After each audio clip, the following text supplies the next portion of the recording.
Mark, thanks for coming on. Really appreciate you taking the time to have a conversation with me. Would you mind telling us a little bit about yourself before we get started? Well, my name's Mark Solms. I'm a neuropsychologist and a psychoanalyst, and I've spent my working years sort of exploring the intermediate area between those two fields. Cool. So today's topic was consciousness and the brain. So could you tell me, what is your position on that? Are you a physicalist, materialist, eliminativist, dualist? And what do you think the connections are between the consciousness and the brain? Well, to answer the metaphysical question first, I'm a physicalist in the sense of dual aspect monist. If that sounds like a contradiction to you, I'm happy to explain, but I'm a monist, but a dual aspect monist. For me, physicalism is not the same as materialism, but I don't think that sets me apart from many people. In line with that metaphysical position, I think that the study of subjective experience is just a different observational perspective on the same part of nature as we study when we study this bodily organ called the brain. It's the same thing looked at from two different points of view. What is interesting, if you hold that position, if you hold the position that is that subjective experience and the physical organ of the brain are just two different aspects of one and the same thing, the interesting question becomes, well, then what is the underlying thing? What is the ontological nature of the thing that we can observe in these two different aspects? And that's where, when I say I'm a physicalist but not a materialist, that's where that comes in. I think that we need an account, a natural scientific account of the underlying unifying thing that explains both psychological subjective phenomena and physiological objective phenomena.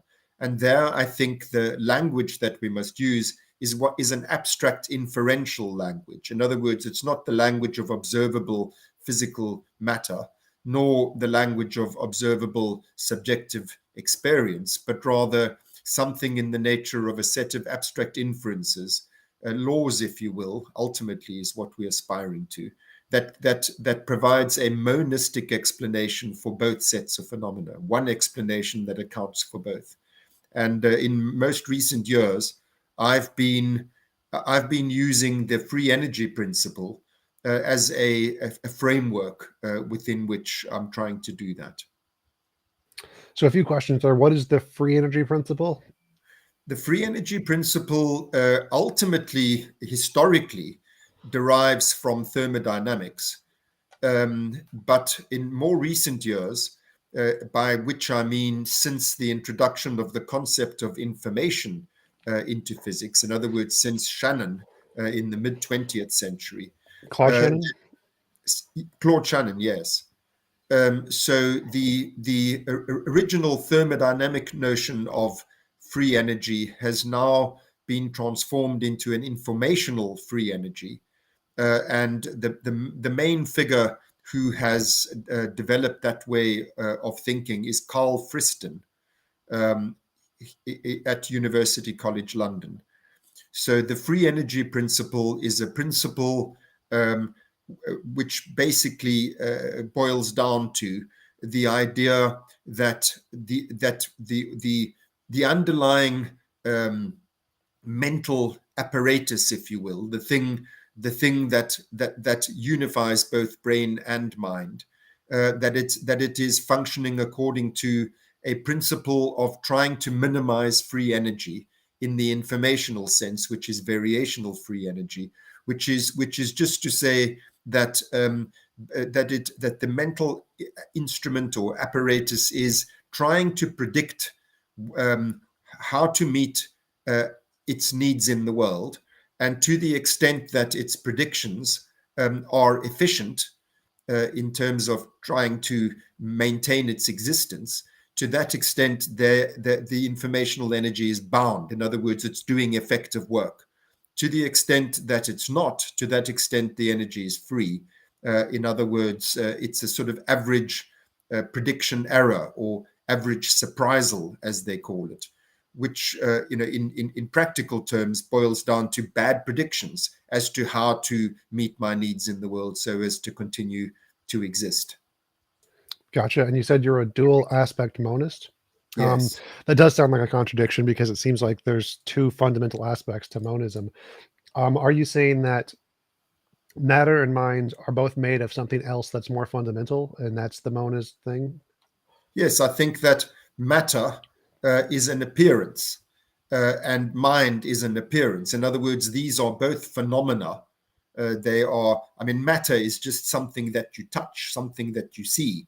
But in physics today, matter is no longer a fundamental element of the universe. Matter is a state of more basic energetics. And I mean, that we've known since Einstein. The very famous equation E equals mc squared is saying, that m fits into the equation and is reducible to other elements. So it's not a radical position in I mean, one of the funny things about metaphysics and philosophy of mind, perhaps in general, the approach to the mind-body problem in particular, is that uh, most people toying in that area haven't kept up with what's going on in physics, where the concept of the matter side of the mind-matter equation has really changed quite dramatically. So it's not an unusual position in physics to say that matter is not a fundamental property. Matter is further reducible to more elementary factors. Well, I So, definitely agree with that. I think quantum fields are probably the most fundamental thing. But why think that consciousness has any significance as a equivalent fundamental property as opposed to just an emergent phenomenon in the universe like everything else we see, like stars, well, planets, yes. Let hearts? me let me be clear first of all that I'm not saying that consciousness is a fundamental property. I'm saying it's an appearance of some. It's a way in which a more fundamental property manifests. I think that the crucial question is, why does this thing, the mental instrument, this monistic thing, which for want of a better word, I'm calling mental instrument or mental apparatus. In other words, the thing which underlies and explains the behavior of both brain and mind. Why does it need a mental aspect? In other words, why is it? What is it? What is the purpose of it having a subjective experience? Presumably not everything has a subjective experience. That's a panpsychist position, which is rather different from my own. So why do some things, but not all things, have a subjective dimension at all? What is the causal? What is the contribution made by? How does it alter the functioning of the apparatus that it is able to register its own states subjectively? And I think that's the big question. What is the functional contribution of sentient being, assuming that not everything has sentient being? Right. So my question is more not specifically that it's the most fundamental, but in the hierarchy of things that we know that exist, um, quantum fields, physics, chemistry, biology, brains, where should we place consciousness on that hierarchy? Should we place it at the like fundamental-ish level, like the quantum fields and the physics, or because I'm a physicalist materialist, so I think that it should go after brains. I think in the hierarchy of existence of things, consciousness follows the existence of biology and brains, and it's an emergent property from those two things, as opposed to it being an emergent property from something in the fundamental nature of reality, like quantum fields. And I think that seems to be a more plausible view. So why should we move consciousness down the hierarchy level to more of the bottom, like the quantum fields level, as opposed to thinking it's just an emergent thing from brains? Well, I don't think that it's as fundamental as quantum fields by any means. I think that before you can have consciousness, you need a self-organizing system. Self-organizing systems are physical systems which emerge even before biological systems. So, for example, a crystal is a self-organizing system of a very uninteresting kind. Living things, unicellular organisms or self-organizing systems, I very much doubt if they're conscious. But now we've reached the level of complex dynamical self-organizing systems. That's what living things are. The question then becomes, at a certain point in the evolution of living things, there starts to be something that it is like to be a living thing. In other words, living things start to register their own states. So you can see I've gone very far from the Big Bang through, to the emergence of our solar system, to the evolution of our planet, to a point that living things start to appear on it, and then some distance down that line, those living things start to become sentient. So it's by no means a fundamental property. What I'm saying is, in line with my metaphysical position, is that we have to be able to explain how and why sentience arises in terms of its ingredients that precede it. So, it's in that sense that I say I'm a physicalist, and as I've just alluded to, I start with concepts like self-organizing systems, which precede living things, which precede living conscious things. And from there, we build up an explanation as to why do they eventually become aware of their own states. So if you agree that consciousness comes from self-organizing physical systems like brains or whatever, why do we need to be anything more than a materialist? Why think that there is another aspect to reality at all? Okay, well, sorry, I should have picked up on that point that you made a moment ago. I do not think that brains precede, or at least brains of the kind that are capable of consciousness, which is not all brains necessarily. And I'll gladly go into, what are the minimal anatomical and physiological properties of brains that are capable of sentience. But once we reach the evolution of brains that are sentient, those brains are on the same ontological level as the sentience is. In other words, the subjective experience of being that brain is a parallel dual manifestation of the brain. It's the subjective perspective upon that brain, which can be perceived as an object from the outside. So the brain does not produce the mind. The brain is one way of perceiving this thing, which can also be perceived as a subjective being. So they are on a parallel equivalent ontological level for me. Mind does not emerge from brain. This goes back to the question of the difference between physicalism and materialism. To me, the material object of the brain is the external manifestation of something which manifests internally, subjectively to itself as sentient being. And that's where the question arises, well, what are the two of them both then reducible to? And I'm saying a physical account in the sense of physics, not in the sense of material biological organs, but rather in the sense of what in physical science, what laws can we deploy to explain the behavior of both of its subjective and its objective manifestations.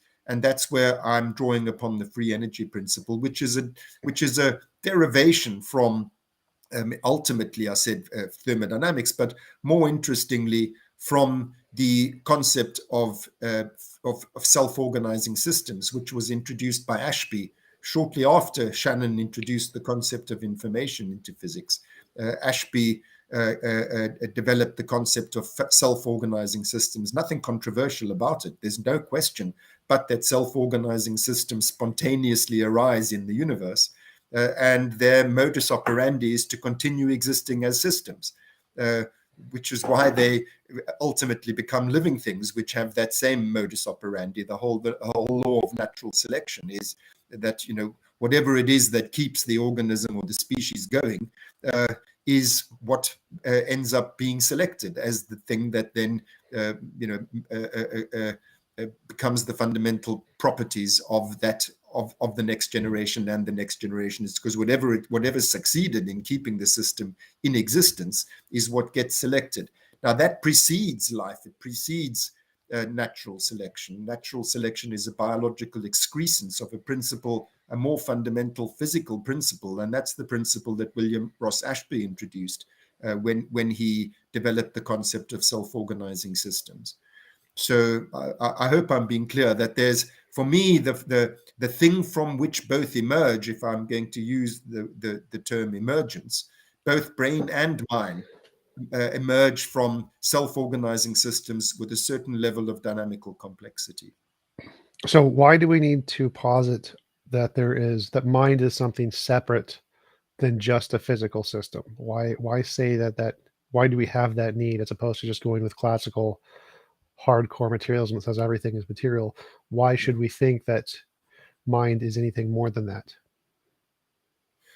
Well, I think that's just another way of posing the question that I myself posed a few minutes ago when I said, I think the interesting question is, why do certain self-organizing systems become sentient? In other words, what is added by the awareness of your own states? So to cut to the chase there, I think that the fundamental transitional point between reflex organisms, in other words, organisms that function entirely monotonously according to naturally selected responses. The transition from that to sentient organisms is precisely that they can transcend reflex. In other words, they have the possibility of choice. They have the possibility of doing something of their own volition. And something has to guide that. What guides it? In other words, if you transcend reflex, which means that you can do something that will underwrite your survival in unpredicted environments. If you're in a novel situation for which your reflexes do not prepare you, how can you survive in such a situation? The adaptive advantage of consciousness is that it underwrites the choices. As I said, there has to be a value system. There has to be something that determines what's a good choice and what's a bad choice. Prior to the emergence of sentience, a good choice means you survive. A bad choice means you die. It's a bit late after you've died to learn it was a bad choice. So feeling, and I emphasize the word feeling because I think that's the most elemental form of consciousness. It is simple feeling. There's a goodness or a badness, valence. So one of the most fundamental properties of feeling. And a positive feeling, in other words, a pleasurable feeling, or a negative feeling, an unpleasurable feeling, is the way in which the organism becomes aware of whether the choices it's made are good or bad for it. In other words, they are before it's too late. You can feel this is going badly for me. In other words, I'm moving out of my viable bounds. Or you can feel this is going well for me. In other words, I'm moving back towards my viable bounds. It predicts your demise or your survival before the final catastrophe hits you. So I think that that's what feeling adds. It enables the system to make choices in unpredicted, novel environments, which underwrite its continued existence, which is why this then gets selected in, gets conserved by natural selection. This So is just to an clarify, enormous advantage. are you talking like free will, like non-deterministic choices kind of a thing? Yes, probabilistic, but so free will, not in any radical sense of the word, but yes, that there's not a predetermined choice, which is what reflex is. In other words, no choice. When the creature is faced with this stimulus, it responds in X way. When it's faced with that stimulus, it responds in Y way. That's always the case. The adaptive advantage is to be able to, if neither X nor Y succeeds, then what do? You don't have reflex Z. What you do is you suck it and see. You try this, but you try that, and the feeling tells you things are going better or worse for me. Let me translate this into all of this abstraction into a concrete example. Breathing is a reflex. We're breathing all the time by reflex. What is breathing for? It's for maintaining your blood gas balance. principally for keeping a sufficient oxygen supply in your blood. So we have a reflex, you just reflex without any intentionality involved. Your intercostal muscles are expanding your diaphragm at a certain rate, and that keeps the oxygen supply that you need. And so, you carry on living. Now you find yourself in an unpredicted and novel environment that reflex doesn't prepare you for. Let's say you're in a carbon dioxide filled room. In other words, the breathing in is not going to get you the normal amount of oxygen. You've never been in a burning building before, let alone this particular one. So you don't know what to do. You have no preparedness for it. So you feel air hunger. You feel suffocation alarm. That means this is not working. I'm not getting the oxygen I need. So you move upstairs. You don't know if upstairs is better or worse. You find that the feeling gets worse. In other words, the oxygen level is lower. It feels worse to you. So you move downstairs. There you find the feeling gets better. There's a relief. That means that the oxygen supply is better there. The feeling tells you whether you're making a good or a bad choice, and it guides your behavior. And that's the function of feeling. It enables the organism to survive in unpredicted environments. And to come back to the question that we're addressing, why does feeling exist at all? In other words, why does consciousness exist at all? You're saying, why can't we simply describe it in purely material terms? In other words, describe it in terms of the function of the organism as observed from the outside. Why does the organism have to be able to experience its state from the inside? That's the question I've answered. It contributes something causally to the actions, to the behavior of the system, which results in the system's survival. And I think that's the dawn of consciousness. That's what, because consciousness adds this enormous consciousness in the really rudimentary sense of raw feeling, that adds this enormous adaptive advantage and therefore gets selected in. And you can see, I don't think there's anything spooky about it. It's like any other biological thing. It evolved because it enhances survival and reproductive success. So what about your view is adding something that's greater than the consensus view in neurology, psychology, cognitive science, that literally consciousness is nothing more than the physical processes in the brain? The identitarianism, I think, is what it's called, where consciousness is identical to the physical processes in the brain. There's nothing more than physical processes. Why do we need to posit this consciousness thing at all? It seems kind of redundant. Well, first of all, I'm not so sure that you're correct to describe that as a consensus view, because if it was a consensus view, then I would hold it. There are some of us who don't hold that view. Some of us do not believe, some of us neuroscientists do not believe that consciousness doesn't add anything. That you could just, I mean, this philosophical zombie idea, that you could have an organism which in every respect from the outside is the same as you and me, and yet there's nothing going on the inside. I don't believe that. I think there is something going on in the inside if you're built like us. And the question is, what is that something going on in the inside adding? And I think I've just answered that question. What it's adding is it's enabling you to make choices based in a value system, and that value system is registered in the form of feelings. That's how the organism knows this is going badly for me. If I carry on down this path, I'm going to die. Not in words. I mean, we're talking about rather simple creatures in terms of the evolution of consciousness. But there's certain brain structures that we know perform these functions in our brains. In other words, it's not a mystery where anatomically and physiologically speaking, where these dynamics are going on. It's in the brain stem. It's in the reticular activating system and the periaqueductal gray that raw feelings are generated. And I think anything that has that anatomical equipment, that it feels like something to be such a creature.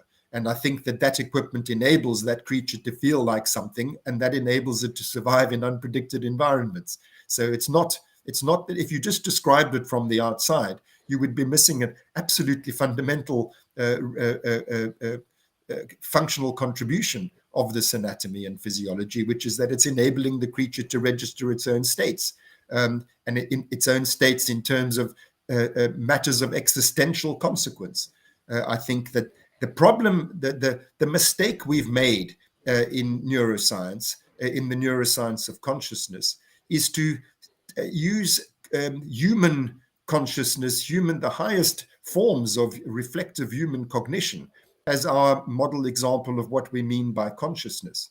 So please understand that what I'm saying is, if we reduce consciousness to its elemental form, in other words, to raw feeling, it's not such a mystery to see what it adds. It's not such a mystery to see why it evolved. And it's not such a mystery to see why it can't be accounted for without you cannot explain the behavior of an organism that makes choices without including in your formalism, in your explanation of what it is that's determining what it does. How is it that it's making these choices? On the basis of what? And I'm saying it's on the basis of feelings, which predict its demise or survival. That's what feelings add. That's what they do. If you just had that hardware without the feeling, then it wouldn't be doing that. And in fact, as I say, then it wouldn't be the same hardware, because that's what that hardware evolved for. That's what it does. It makes it possible for the animal to register its own state subjectively, which is an enormous biological adaptive advantage. Well, so when I think of free will, I'm a compatibilist, so I think that free will is just another determined physical process. So I don't think there's any genuine 100% choices that aren't determined by other physical processes. And I think that I agree with your purpose of consciousness as a way to self-reflect about your experiences, but I don't think I need to say that that's not physical to say that it exists. I can say, yeah, it's purely physical. It's a weakly emergent process in the brain. It does do all of those things, but I don't need to posit some kind of um, substance or property dualism of some kind to explain that. It seems like I can explain it just fine with only matter. I don't understand. And by consensus, when I mentioned the consensus, there's a number of polls for academics in all of these fields, and they all tend to agree. Physicalism, materialism is the most prominent view. It's not literally everyone agrees with it. It's just the majority view of the people in the field, the academics in the field. That's why it's the consensus. But I don't see why we would need to posit anything more than just the physical world. I think consciousness can be fully explained as emergent, just like hearts can be fully explained as emergence. And I don't see, when you say choices and free will, are you talking about something that's completely outside of the material world altogether? Because I don't see those kinds of choices anywhere, or any evidence of those kinds of choices. Well, you continue to use the word material and physical as if they were identical terms, and they're not. I do not claim that this account that I've just sketched for you is anything other than a physicalist account. I'm saying that consciousness is part of the physical universe. It's something that happens to systems, which complex, dynamical, self-organizing systems, which have the properties that I've just described to you. They register Right. their. Just to clarify, I'm not saying those are the same. I'm saying the consensus view is both physicalism and materialism. That's why I'm saying physicalism, materialism combined, because you can also have physicalism, but also a different kind of Yeah, metaphysical substrate. So I'm saying the consensus is physicalism, materialism, as in both of those. yeah. Not saying that they're the same. Okay, so I'm a physicalist, dual aspect monist. I'm not a physicalist materialist, and the reason for that is that I don't think that you can, if it's only a matter of matter, in other words, if you're only describing the properties of the system from the point of view of its external appearances, you're missing something fundamental about how that system works. That system has other phenomena. Those phenomena are registered subjectively, and those things are not material. You can't see them, you can't touch them. Nevertheless, they exist. They're part of the physical universe in the physics sense of the word of physical, which is why I draw upon information theory, the genealogy of which I outlined for you in thumbnail sketch a moment ago. It starts with Claude Shannon, introducing into physics the idea of information. I think that what the brain is doing, the brain looked at from the outside is the mind looked at from the inside. And the underlying laws governing the behavior of this thing manifests externally as a material brain and internally as a psychological mind. The underlying dynamics can best be formulated in the language of information science.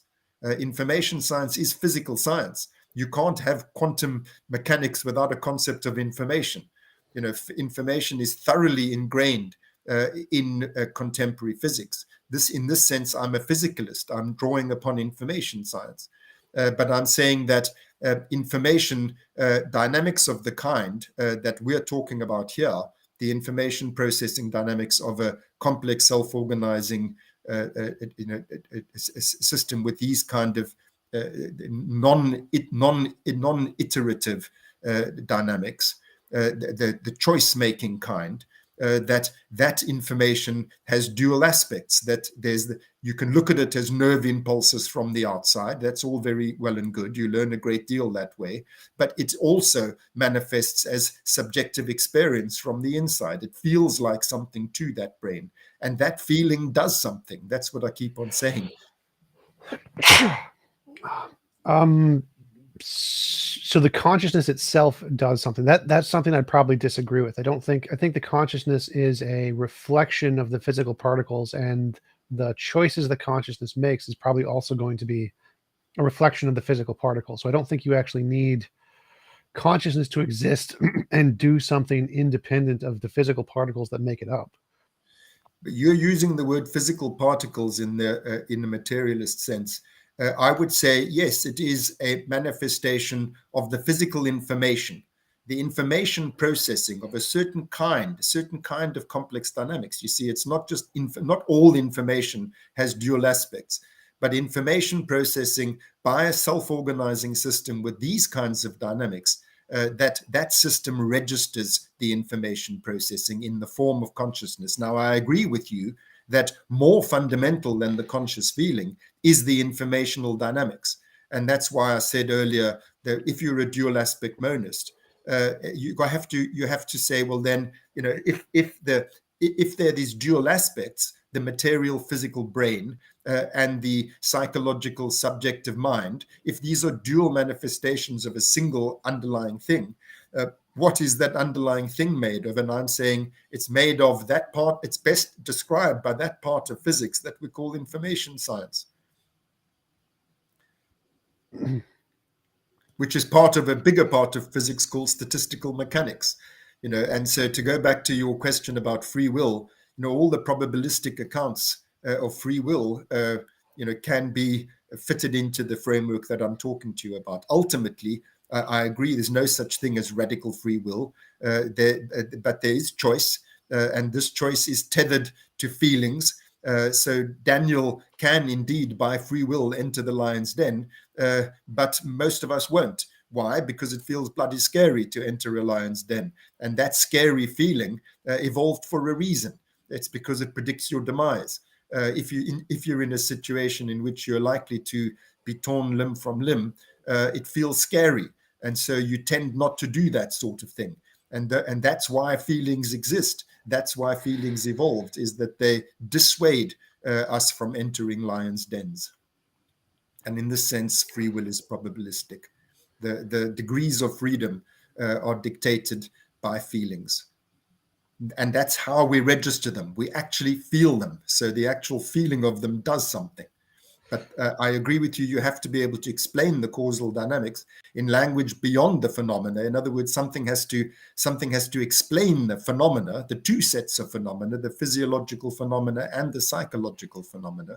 And I use the language of information science to do that. As Galileo said, the book of nature is written in the language of mathematics. I agree with that.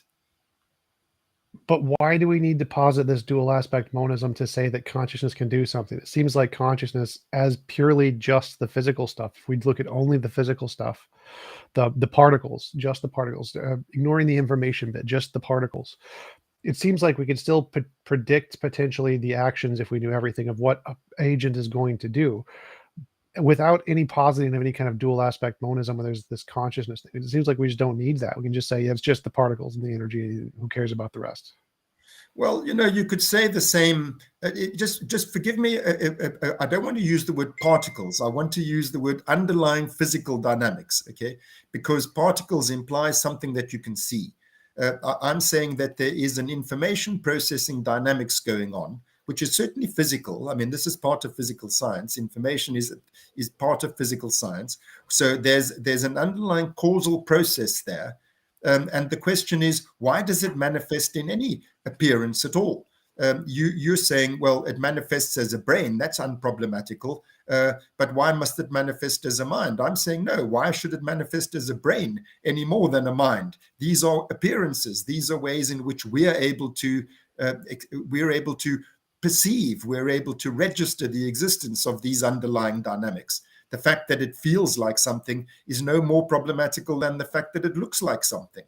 And so, in fact, I would even go so far as to say the fact that it looks like something is a little bit more difficult to explain than why it feels like something. Because the most important thing is that the system is able to register its own states and behave accordingly. The reason why it looks like something is because if I can translate it into words, the organism feels like this, I feel like this, and then it becomes a question of about that. I feel like this about that thing that I can see is what's causing me to feel like this. But both of them are phenomena. Both of them are manifestations of the underlying causal dynamics. The underlying language we're talking about is the language of information. It's a mathematical language. It's a physical language in the sense of physics. It's not a physical language in the sense of biology. It's not a physical language in the sense of visualizable things. I think that it's a neuroscientific and a psychological question as to why we visualize things and why we feel things. These are both of them experiences. So let me answer the question from my side, just to give you an example. I think that the reason there is nothing more fundamental than matter and energy, or quantum fields in this case, is that those models have made novel, successful predictions that can accurately describe things that we didn't know before we knew them. And there hasn't been any kind of dual aspect predictions, as far as I know, that differentiate itself as a theory from just regular materialism. And so, of all of the different things that we can say functionally construct the universe, it requires novel predictions to confirm any hypothesis. And yours sounds like a hypothesis from my perspective that hasn't been confirmed. I don't see any kind of confirmatory data that says this is. We have reason to believe that there's this dual aspect thing because of this kind of novel prediction or something that's been made. It seems more like you're saying that consciousness must do something, and that doing something must be independent of the parts that make it. It has to have some kind of causal influence, and the causal influence of consciousness can't be explained purely from the materialistic description of it. And therefore, we have to posit a kind of dual aspect monism, which I don't think, or I think it's fine as a hypothesis, but until you've confirmed it with some kind of novel prediction that it can demonstrate itself to be independent of just our imagination, I don't think it counts as a justification to believe it's true yet. Well, let me be clear that I do believe that there is something more fundamental than the experience. These are the causal dynamics that explain the experience, but those same causal dynamics explain the physiology. They explain why the brain is doing what it's doing in no more or less fundamental a way than they explain why the mind is doing what it's doing. Your starting point is that we can see things called brains. I'm saying, oh no, you can't. If you don't have eyes, you're not going to see brains. The brains are things that manifest as phenomena to us. From the point of view of a physicist, they don't look like something. They have underlying dynamics which are described in terms of abstract formulations written in the language of mathematics. Why should anything appear like anything at all? A great prejudice is that the way that things appear to us human beings is the way that they are. No, it's not. It's the way they appear to us because we have certain apparatus which registers them in certain way. And I'll tell you something else. We only register those things that interest us. So, all of this ultimately also comes back to the motivational, affective, experiential side of things, which is rooted in our survival and reproductive success, which is a value system, which is what underpins feelings. So I'm saying, yes, sure, there's an underlying dynamics. You're saying, but why do you need to explain something more than what the dynamics is doing? But you're equating those dynamics with physiology, with what can be seen with one's eyes. And I'm saying, no, that's not the fundamental dynamics. That's an appearance of those dynamics when looked at from the outside with human eyes. There's another appearance of those dynamics when looked at from the inside. Those are feelings. Both of them are phenomena. Both of them are appearances. I'm not saying that the phenomena are more fundamental than the underlying causal dynamics. You're conflating the underlying causal dynamics with the physiology.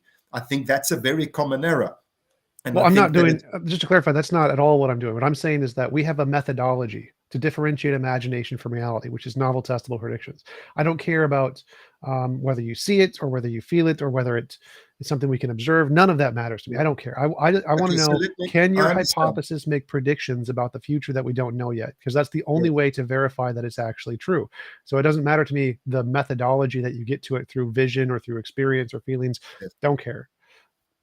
So what I'm saying is that a system that's able to make choices in a novel environment, that this system, the choices are guided by feelings. If the feelings were not there, it would not be able to display that behavior. It would not be able to make choices in unpredicted novel situations. That's what feelings do.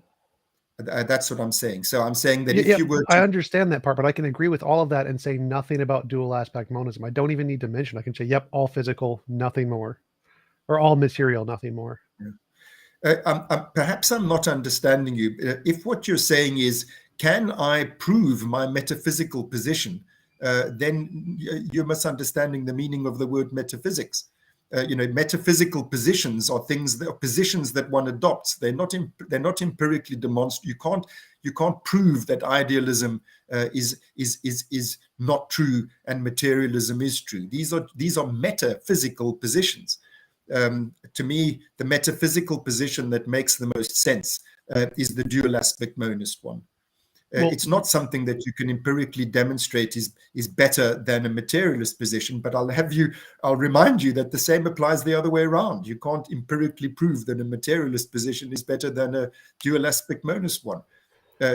Because what about the feelings? What are they doing? Why do they exist? How do they fit within your worldview? You're saying, well, it doesn't know. It's not clear. They just seem to sort of float about. I'm saying, no, they do something. so I'm saying that you can't prove anything, but materialism has evidence. We have evidence matter exists. We have no evidence that there's anything more to consciousness than matter. All evidence in every academic field says consciousness is emergent from matter and there's nothing more. Nothing. There's nothing to indicate it's more than that. And it seems like you're saying the reason you want to posit more than that is because, well, we can't explain it yet.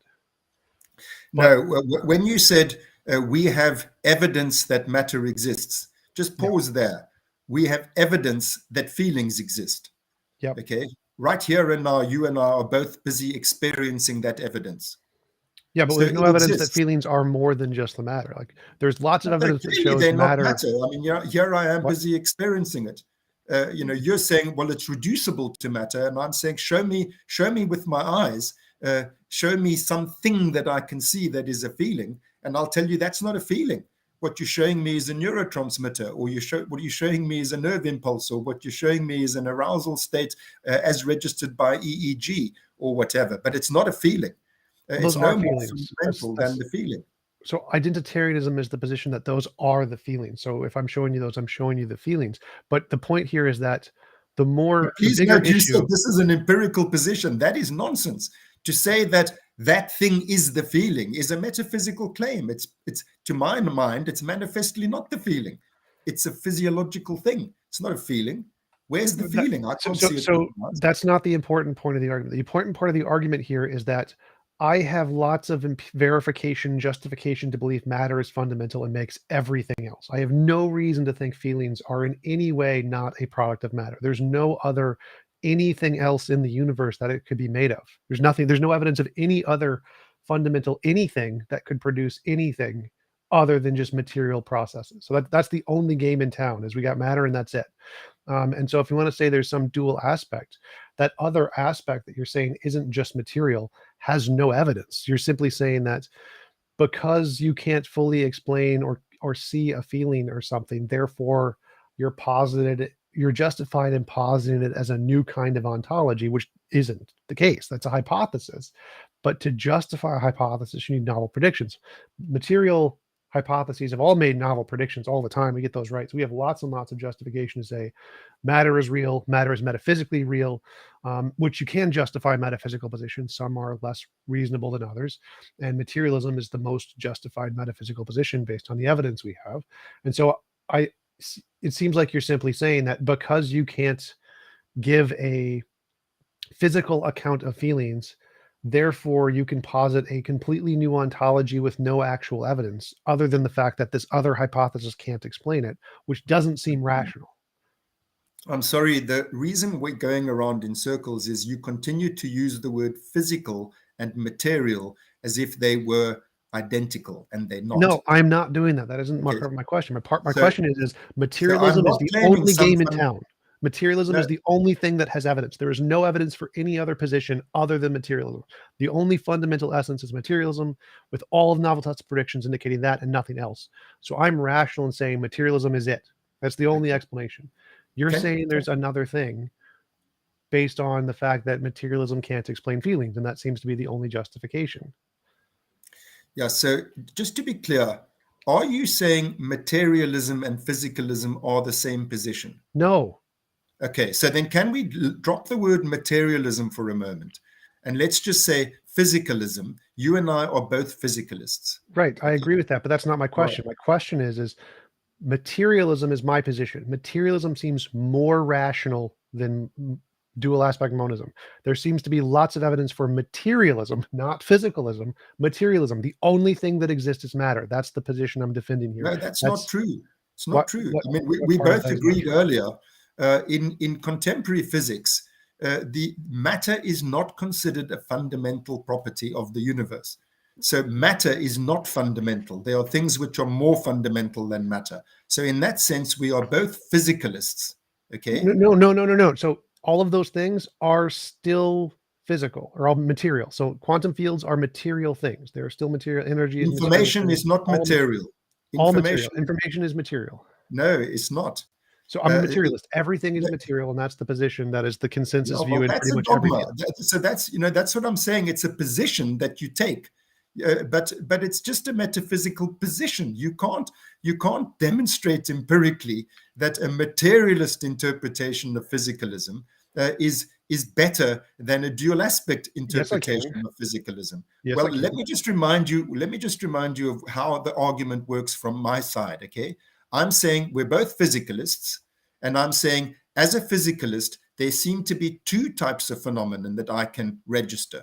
The one type is material things, which I touch, I taste, I hear, they are physical material things. And then there are physical psychological things, which I also observe, like feelings. You can't see a feeling with your eyes. You can't weigh it on a scale. You can't taste it with your tongue. Nevertheless, it exists. So I'm saying these are not spooky things which require a different ontology that somehow can't be related to material things. I'm saying that some material things have a subjective aspect. And the question is, why do those material things, but not all material things, have a subjective aspect? And I'm saying it's something about the physical dynamics of those material things give rise to them having both an external physical appearance and an internal psychical appearance.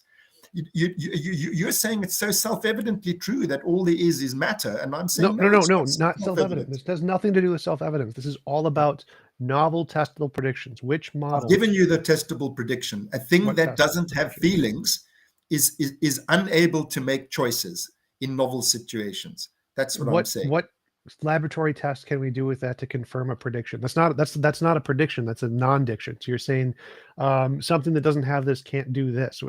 That's not a prediction.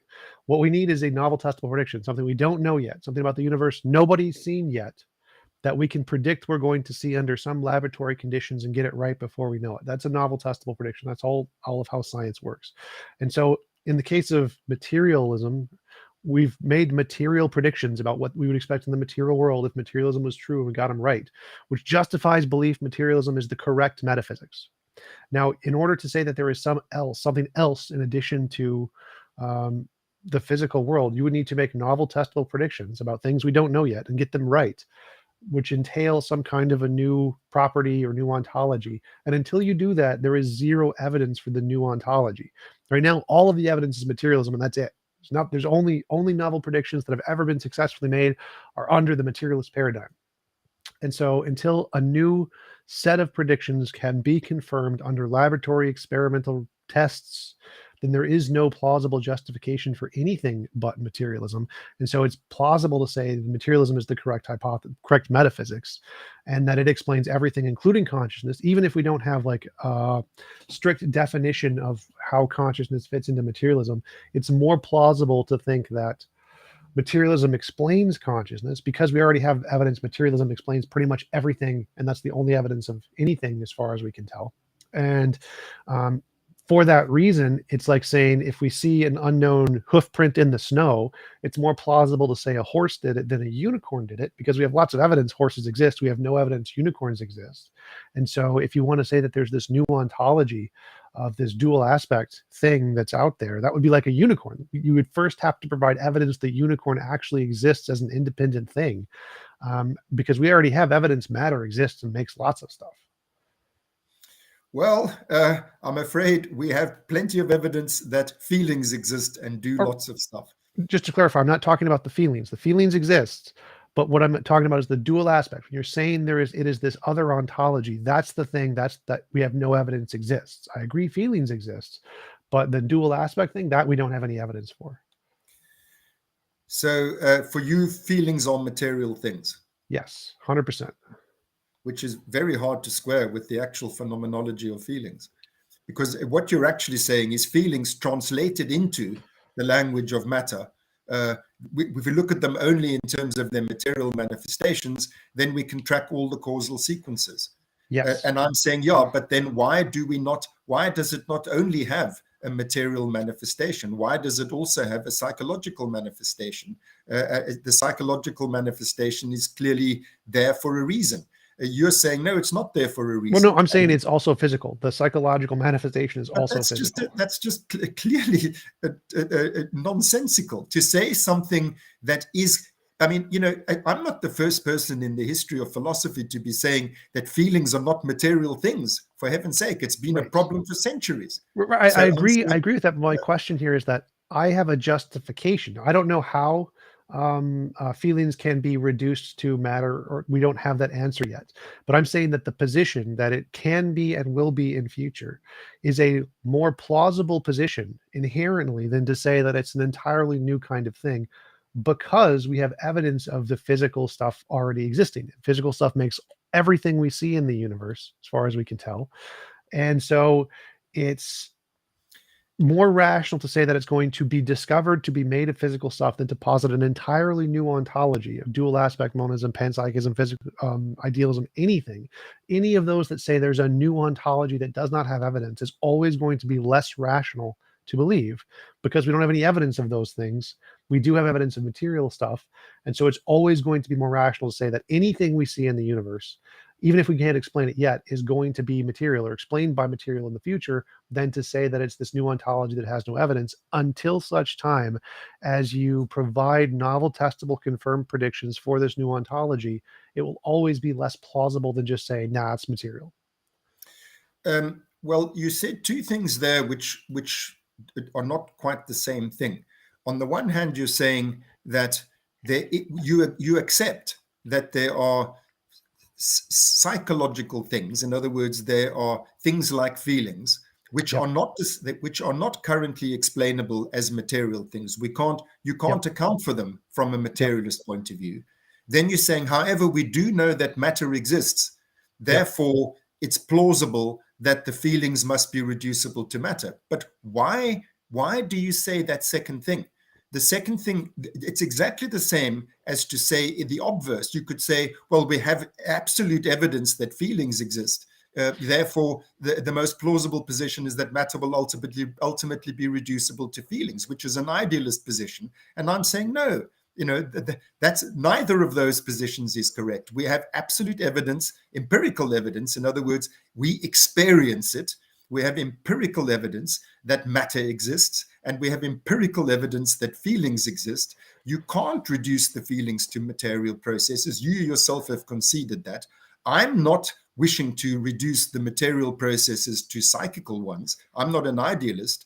I'm saying more plausible than either of those positions is to say that there's something else, something that explains both of them, that explains both phenomena. That's the dual aspect monist view. You're saying it's a whole new ontology. Let me remind you, Yep. it's Baruch Spinoza's ontology. It's not something new.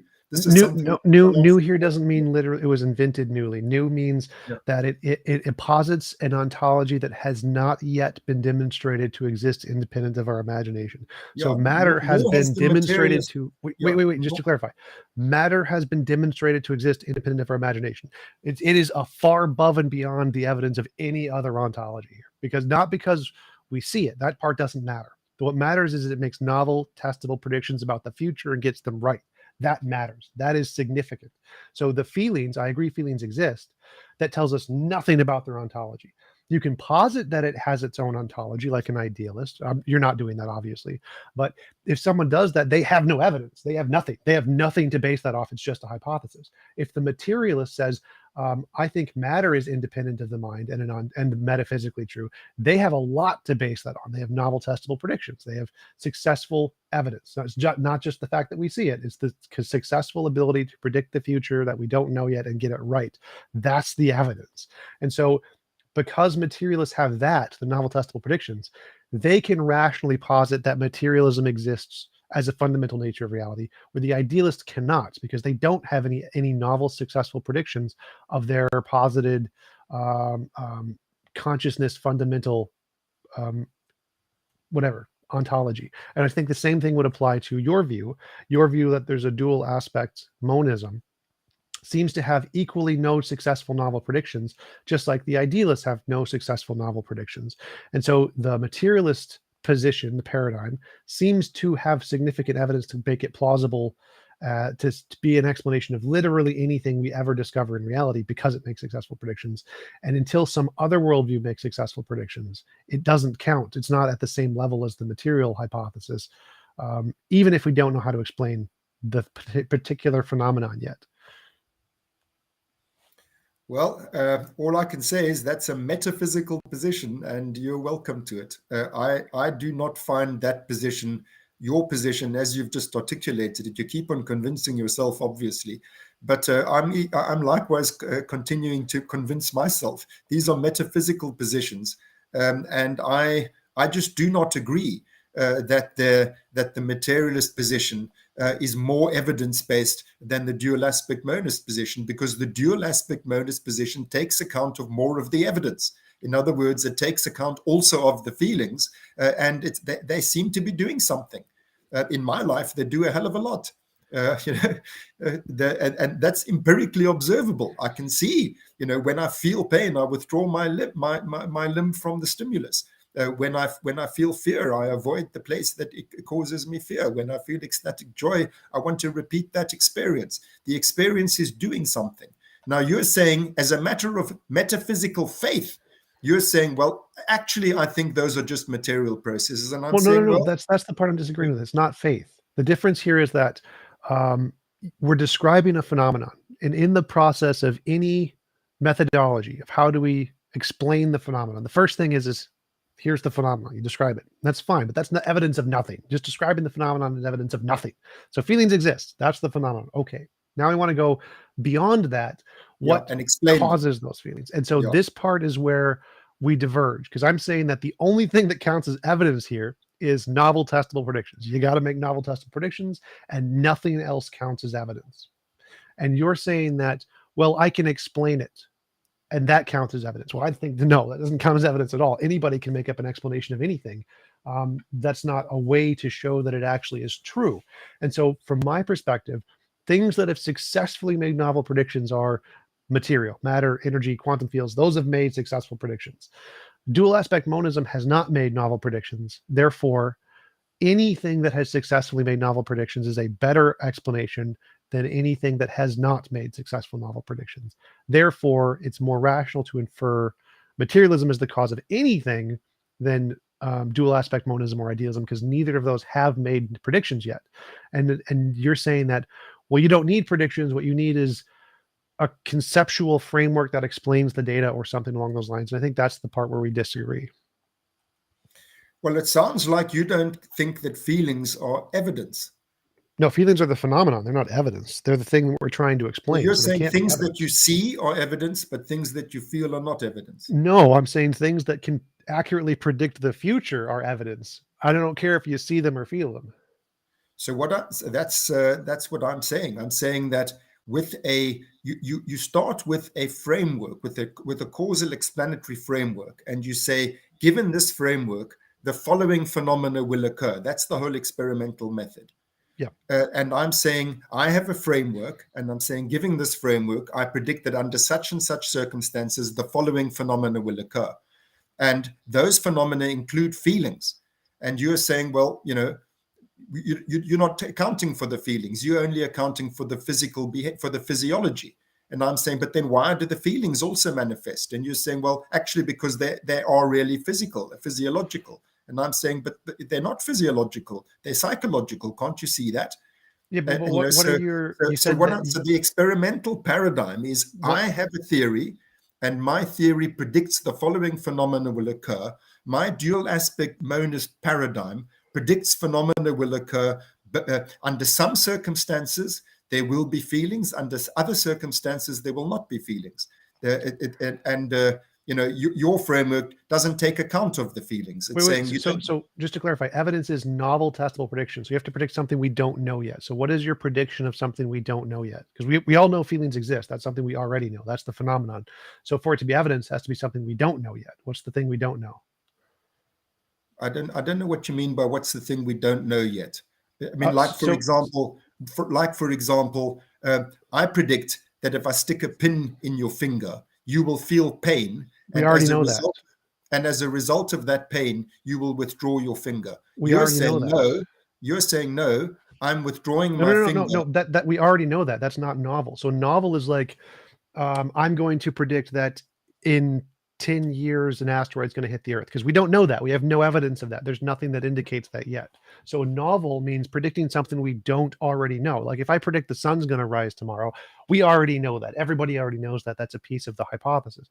So if I predict that if I stick you with a needle, you're going to feel pain and pull away, we already know that. That's a part of the phenomenon. For it to be evidence, you need to predict something we don't know yet, something that is unknown, something that we do not already see. So predicting things we already see, like people experience pain, they will withdraw, they will make decisions. That's already known. So that can't be evidence. That's the phenomenon. To be evidence has to be something we don't know yet. Well, I'm afraid within your framework there is something we don't know yet, but you're eliding that bit. You're eliding the bit as we don't know yet within a materialist framework. We don't know yet why the feeling is registered by you. I agree, but that's not so evidence is being able to predict the answer to that under some condition. Here's a test we can do. So I'm saying in the absence of the feeling, the behavior will be different. I'm saying the feeling is doing something, and therefore we need an explanatory framework which accounts for that phenomenon too, which incorporates that. I've just told you. Right. I mean, like you can anesthetize. If I anesthetize you, I believe you will not withdraw. Well, we already know that. So that's not novel. So how do you make a novel prediction of something we don't know yet and confirm it in a laboratory result? I'm sorry, but within your framework, you're not able to account for what that doesn't matter. Does. It doesn't matter what my framework does. You're saying what I'm saying is not novel. I'm saying what's novel about it is it's explaining something that can't be explained, which actually happens, but you just leave it out of your worldview. You actually like scottomatize it. You don't see that part of it. It's as if it doesn't exist. And No, I'm no, no. So saying, I'm well, saying explanations don't matter. It doesn't matter if you can explain something. Anybody can make up an explanation of anything.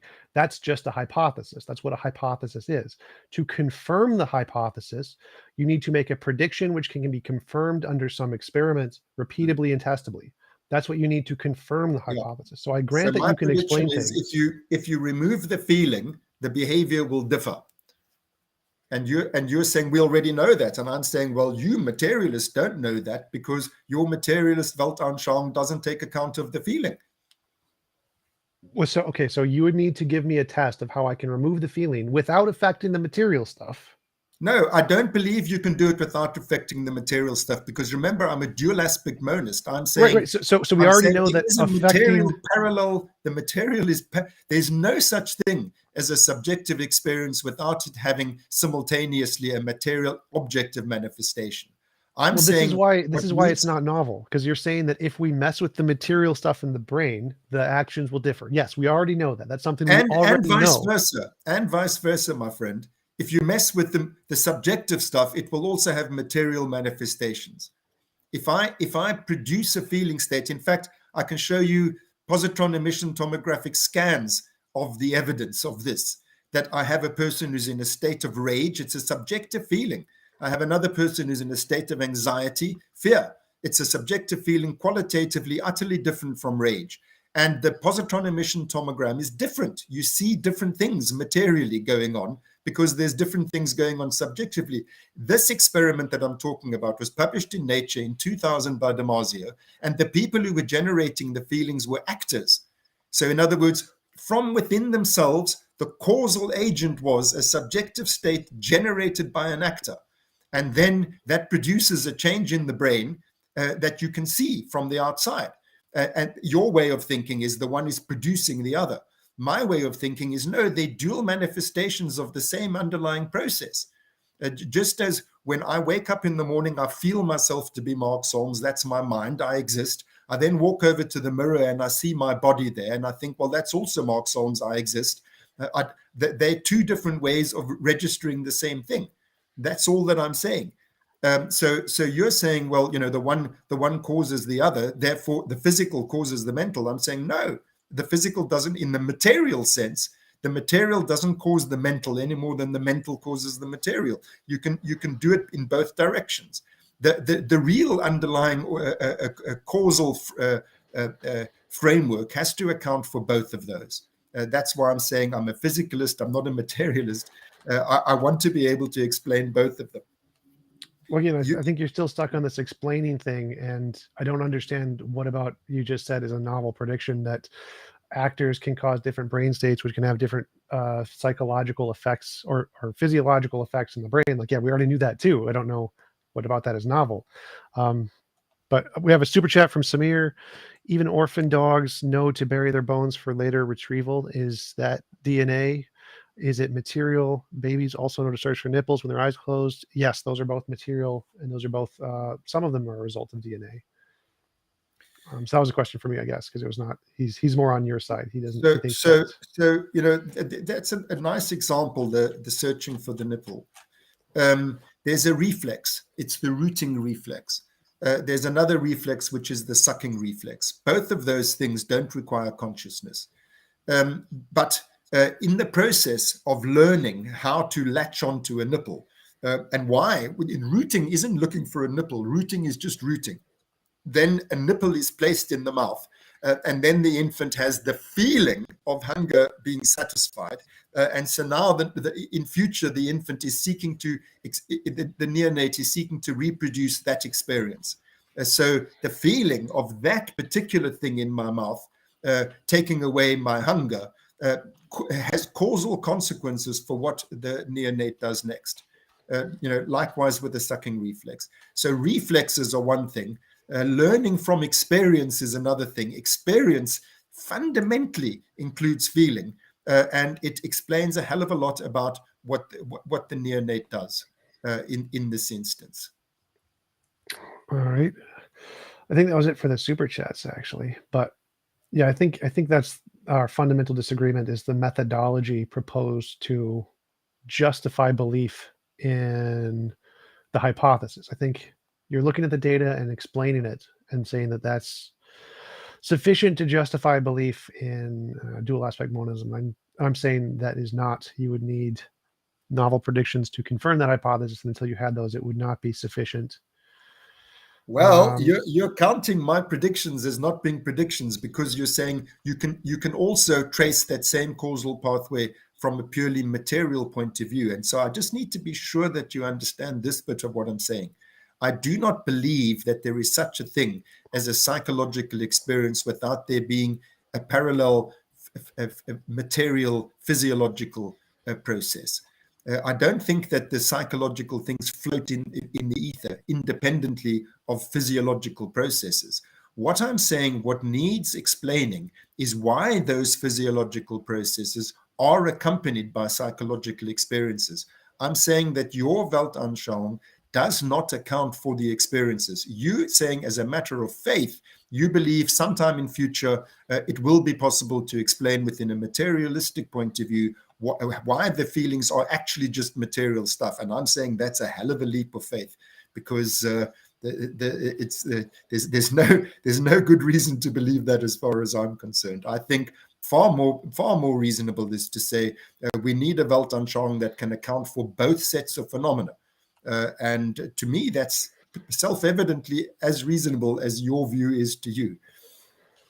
Right. So I think the accounting for something isn't evidence. I think that you can make up any hypothesis to account for anything. I think that, and so your predictions were not novel. They're things we already knew. So that's why I didn't accept them. Like you have to predict things we literally, no one has any idea this is going to happen yet, kind of a thing. Not just, hey, something we already know is extremely common, and we're going to predict the thing we already know is extremely common. Like it's like the sun rising. Predicting the sun rising tomorrow isn't going to be evidence of like the flying spaghetti monster because we already know it. Everyone knows that.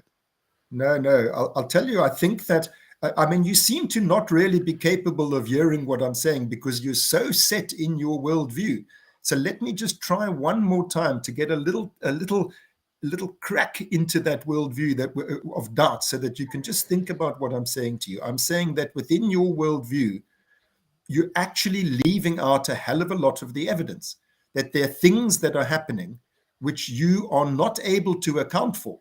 And you're saying, well, one day in future, we will be able to account for those. And I'm saying that's a problematical scientific approach, leaving out a lot of the evidence and saying, but my explanation explains all of this evidence. And I'm saying, yeah, but it doesn't explain that evidence. And you're saying, well, one day it will. That's not a good scientific worldview. You're parodying what I'm saying as if, it's some kind of like lick and promise. And I'm saying, well, the sun's going to rise tomorrow. That's my novel prediction. I'm saying that there are things I can predict will happen that your materialist view cannot account for unless you accept your faith that actually those things which are not material really are material. One day they will be proven to be material. And I'm saying, well, that day is very long, hundreds of years, it hasn't come yet. That's what I'm saying. Well, to me, that sounds like an argument from ignorance. You can't explain this. I can make up an explanation for this. It's like the God argument. You can't explain why there was an earthquake. God did it is my explanation. Therefore, my explanation is better because I can account for the data. It's just an argument from ignorance. Like saying that the problem here is that you don't get to posit an explanation of anything with a grounding or an ontology that has no evidence yet. So it doesn't matter if you can say, I can posit that feelings are a dual ontology and they can explain this. Anybody can posit a new kind of thing that can explain something.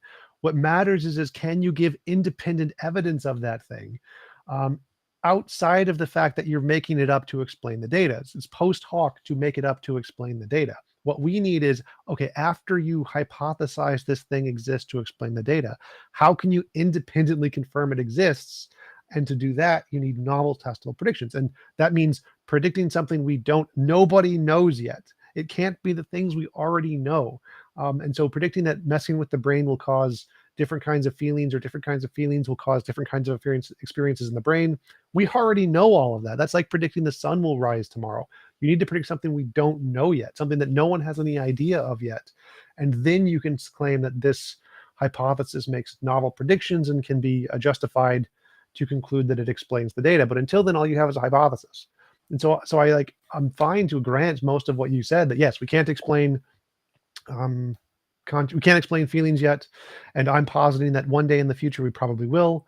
And then you say that's less reasonable because it doesn't explain the data or it doesn't account for the evidence. And I'm saying I don't care about accounting for the evidence. Anybody can make something up to account for the evidence. What we need is an independent verification of whatever they make up is actually true. And matter has that for other things, not for feelings. And because matter has that for other things, it has a grounded basis to be an explanatory basis for anything because it's been proven to exist in reality, whereas all of the other things are just hypotheses with no independent basis. We're going around in circles. Sorry, I Yeah. tried my best. Feelings exist just as much as matter does. Samir, another super chat. Mark is right. How do you explain that the brain smudge from billions of people who can agree women are attractive or not, yet everyone likes their mom? Something. Yes, that's purely explained by evolution. You can do a Google search for the evolution of attractiveness. It's fairly common. Attractiveness is not a material process. Is Attractiveness is 100%. no, it can be, you can observe the physiology of it from the outside, but that isn't the actual feeling of attraction.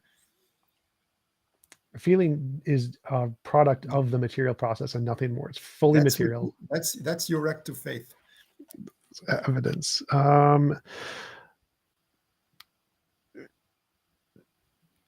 So Winston's mom asks, do you consider emotions to be the same as feelings? Emotions are a subset of feelings. Unfortunately, people use these words in different ways, and so I'm not saying my way of using these words is correct. I just want to be clear about how I use the words. Feelings they are subjective states which have a valence and a quality. In other words, hunger is a feeling, sleepiness is a feeling, pain is a feeling. Those are not emotions. Emotions like fear, rage, separation, distress, and so on, they too are feelings, but we call them emotional feelings because they're not bodily states. They're not about here and now states of the body, but rather, depending on how you want to approach the matter, you could either say that they are longer term predictions of the state of the body. For example, fear is trepidation that I might experience pain if I were to enter that situation, but I'm not actually experiencing pain now. It's not a bodily state now. That's one way of saying, how emotional feelings relate to bodily feelings. Another way of saying how emotional feelings relate to bodily feelings is emotional feelings have to do with predicting other minds. Rather than predicting what will happen if in relation to this thing. So, for example, I predict that if I eat that apple, my hunger will disappear. Is very different from I predict that if I behave in such and such a way, then that person will reciprocate my love. That's an emotional feeling, and it's much more difficult to predict the behavior of other minds than it is to predict the behavior of mere objects. So this is why we differentiate emotional feelings from bodily feelings, but they're all part of a bigger, broader category called feelings in general, which, as I say, have those properties. They're subjective, they're valenced, and they're qualitatively distinctive. All right. Mangus Monk ask about twin studies. In twin studies, they seem to share experiences and feelings, etc. Are they one consciousness? It's an interesting thing about I believe that consciousness is attached to each subject. That it's about my survival, and this is why they evolved. It's that each living creature that is equipped with consciousness, that what the consciousness is doing is enhancing the chances of that individual system continuing to exist. Beneath that, there are mechanisms at work, the mechanisms of natural selection. And remember that they do not subserve the continued existence of each individual, but rather of the species.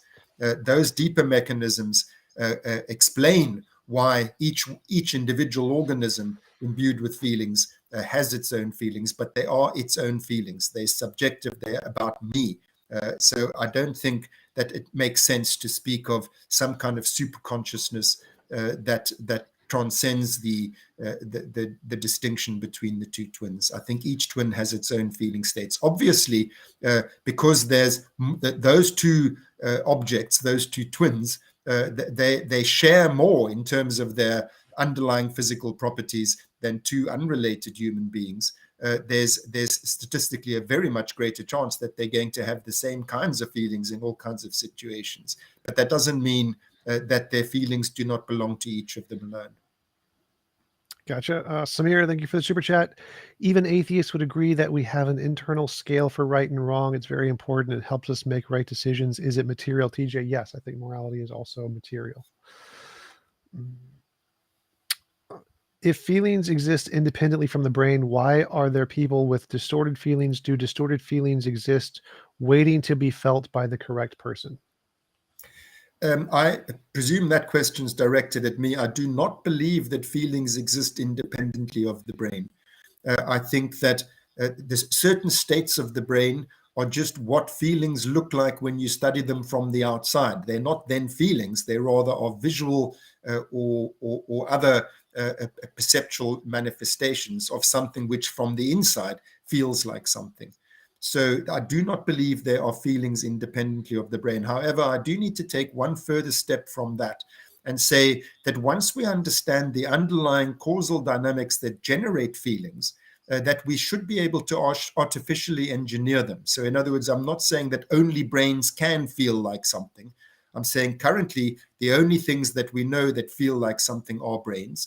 But once we get to an understanding of the underlying dynamics, and perhaps this speaks to the question that Tom was asking earlier about novel predictions, I'm saying that it should be possible to engineer a system that has feelings. By that's saying I predict that if I instantiate these physical dynamics, which are the dynamics which we call partially observable Markov decision-making process, that those dynamics, if instantiated in a non-biological system, they should produce a non-biological system that has feelings. That's perhaps a novel prediction within Tom's way of thinking. And in fact, I'm working on such a project with a number of colleagues, computer scientists, roboticists, and physicists. Well, I definitely agree that is a novel prediction, but it's one that we already make in our field too, because we're trying to make AIs that have consciousness and feelings. We believe that's also possible. So would agree, definitely novel. Let's see, where's the next one?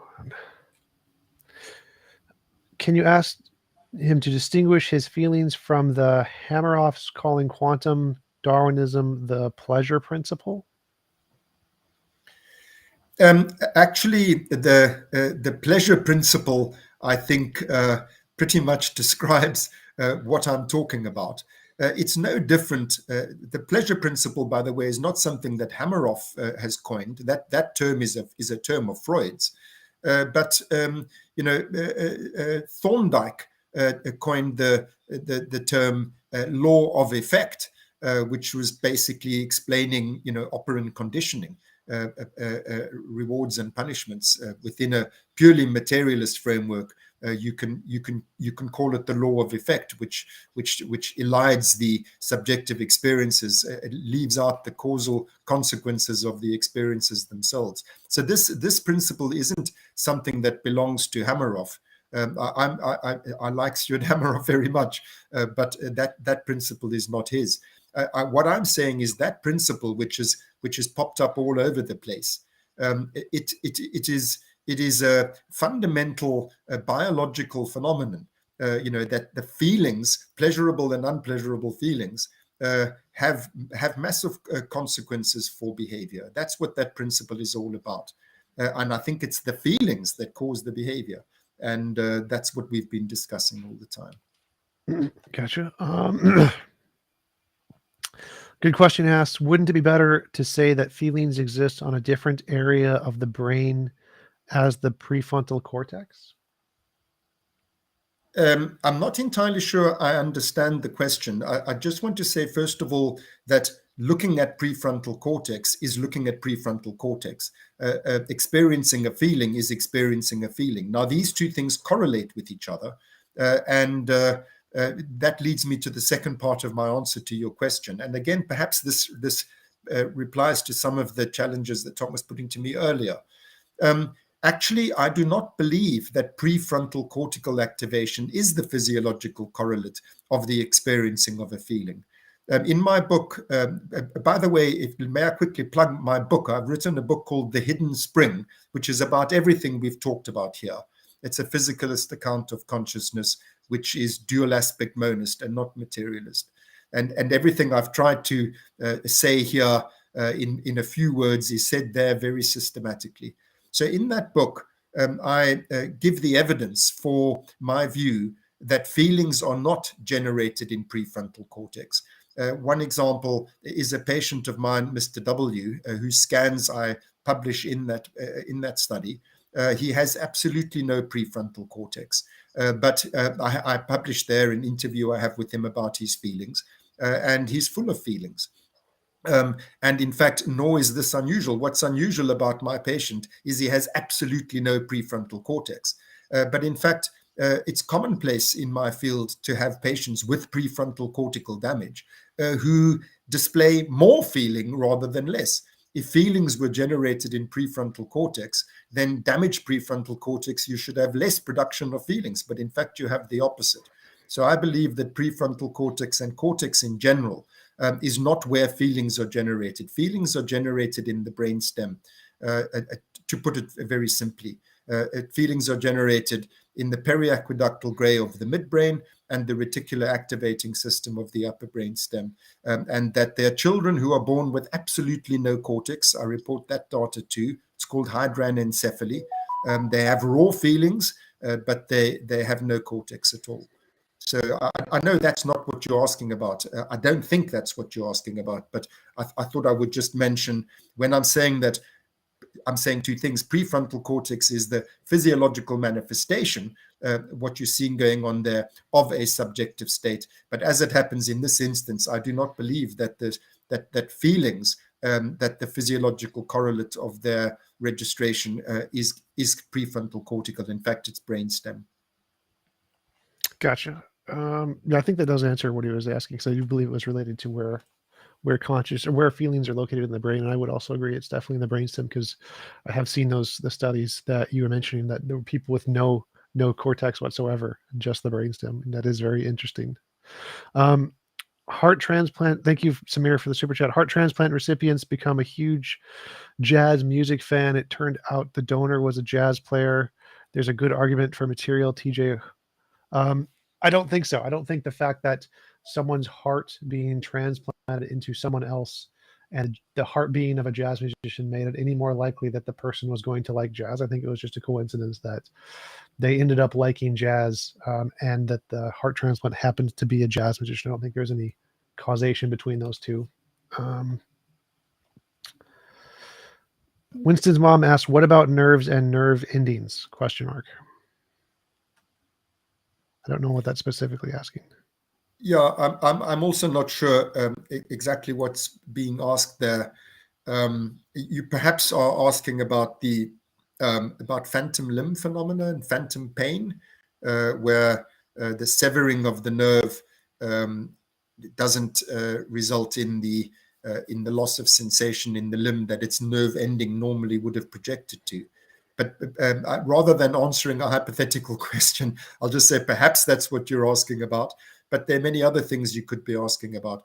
I'll just take the opportunity, while speculating what you're asking about, to make the point that this thing about nerve endings, that we speak about neurotransmission and message passing, across synapses from neuron to neuron. People speak as if that's what neurons do.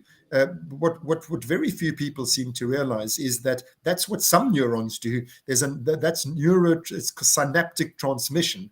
There's also postsynaptic modulation, and I think that this is greatly underappreciated by people outside of the basic neurosciences, that there are neurons that don't pass messages, they modulate the passing of messages between neurons. And these neuromodulators, they are far more important in terms of affect, in terms of feeling, the main thing that I've been talking about today, than the cognitive message passing itself. Just had an opportunity to get that in. Gotcha. T asks, even plants have feelings. Do plants have brains? Well, that's a highly controversial claim to say that plants have feelings. The crucial test, and again, maybe this speaks to what Tom was talking about earlier, is a plant able to solve a novel problem? In other words, is it possible for the plant to make a choice which is not predetermined by the reflexive behaviors of plants? Put a plant into a situation that it has no preparedness for. In other words, there's no hardwired behavior as to what plants do in this situation or what this species of plant does in this situation. The fact that no plant shows novel behavior in those situations, for me, is evidence. I don't mean conclusive, but evidence for the view that plants probably do not have feelings because they show no novel behaviors. Winston's mom clarified she was talking about phantom limb syndrome, phantom limb pain. She was wondering, do you study that also? So I have only as much knowledge about that subject as most people within my field. In other words, it's not an area of research of my own, but I'm familiar with that literature. And there are a few interesting views about that. Ramachandran, Villaneur Ramachandran, I think has written the most interesting stuff on phantom pain. So to give a short answer, I would say I endorse Ramachandran's view. For a long answer, go and read what he says. Yeah, I really like his work, though, where he used the box with the mirrors in order to relieve the phantom limb syndrome. That was really cool.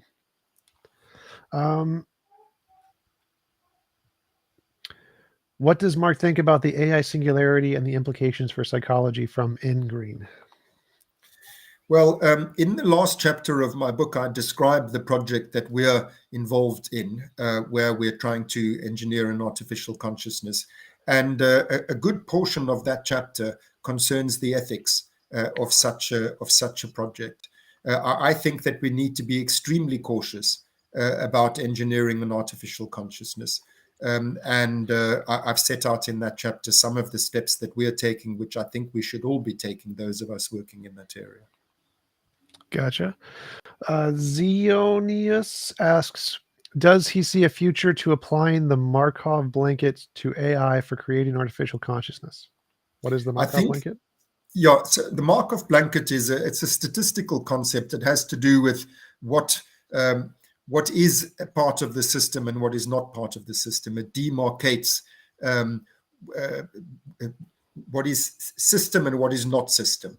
And Markov blankets exist all over the place in nature. Every cell is insulated by a Markov blanket. Every organ is insulated by a Markov blanket, and every organism is insulated by a Markov blanket. It goes to the question I was asked earlier about twins. I do not think that there's a Markov blanket that surrounds the twins. I think each twin is demarcated by its own Markov blanket. I think the concept of Markov blankets is absolutely fundamentally important for a science of consciousness because it is a physical concept. It's a concept that precedes biological self-organizing systems.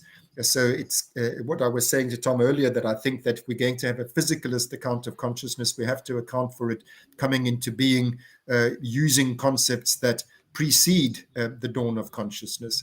And the Markov blanket is one such concept, because although it's so fundamental to anything, that it's a prerequisite for selfhood, but it is by itself, it's necessary, but it's not sufficient to produce selfhood. So the question then becomes, what other than a Markov blanket do you need to have a sentient self-organizing system? Gotcha.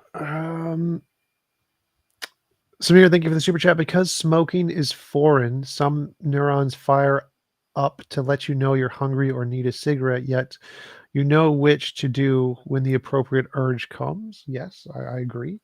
I think that's just neuroplasticity in the brain determining which systems give you a dopamine rush, and I don't think that's particularly puzzling.